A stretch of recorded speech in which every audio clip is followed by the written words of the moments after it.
மற்றுமொரு அண்மைச் செய்தி. காவல் நிலையத்தில் ஆஜரானது குறித்து தவறான தகவல்களை அளித்ததற்காக நிபந்தனையற்ற மன்னிப்பு கோரியிருக்கிறார் இளவரசு.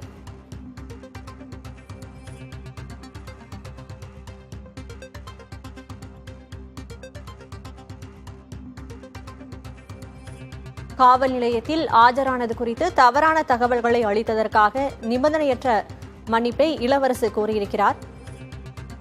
மேலும் நிபந்தனையற்ற மன்னிப்பு கோரி சென்னை உயர்நீதிமன்றத்தில் பிரமாண பத்திரமும் தாக்கல் செய்யப்பட்டிருக்கிறது.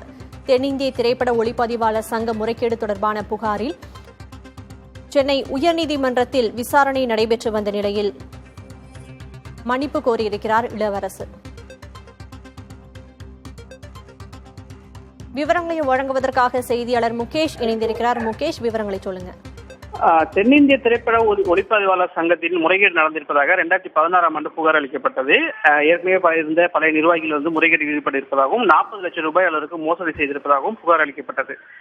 சென்னை தீநகரில் இருக்கக்கூடிய பாண்டிபஜார் காவல் நிலையத்தில் அளிக்கப்பட்ட புகார் மீது எந்தவித விசாரணை நடத்தவில்லை, உரிய முன்னேற்றம் இல்லை என்று உயர்நீதிமன்ற வழக்கு தொடரப்பட்ட பிறகு 4 மாத காலத்தில் விசாரணை முடிக்க வேண்டும் என்று உயர்நீதிமன்றம் உத்தரவிட்டிருந்தது. இதன் பிறகும் விசாரணை நடத்தப்படவில்லை என்று அந்த சங்கத்தின் செயலாளர் இருக்கக்கூடிய இளவரசு வழக்கு தொடர்ந்திருந்தார். அந்த வழக்கில் முறையான விசாரணை நடத்தவில்லை, தன்னிடம் விசாரணை நடத்திய தேதியை மாற்றி கூறியிருக்கிறார்கள் என்று நீதிமன்ற அவமதிப்பு வழக்கு தொடரப்பட்டது. அந்த வழக்கில் தான் கூறிய கருத்து தவறானது என்று மன்னிப்பு கோரி ஒரு மனு தாக்கல் செய்திருந்தார்.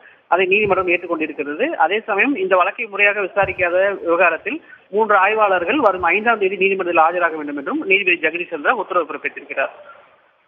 இந்த வழக்கை முறையாக விசாரிக்கவில்லை என்று காவல்துறை மீது சென்னை உயர்நீதிமன்றம் அதிருப்தி தெரிவித்த நிலையில் இளவரசு நிபந்தனையற்ற மன்னிப்பு கோரியிருக்கிறார். விவரங்களுக்கு நன்றி முகேஷ்.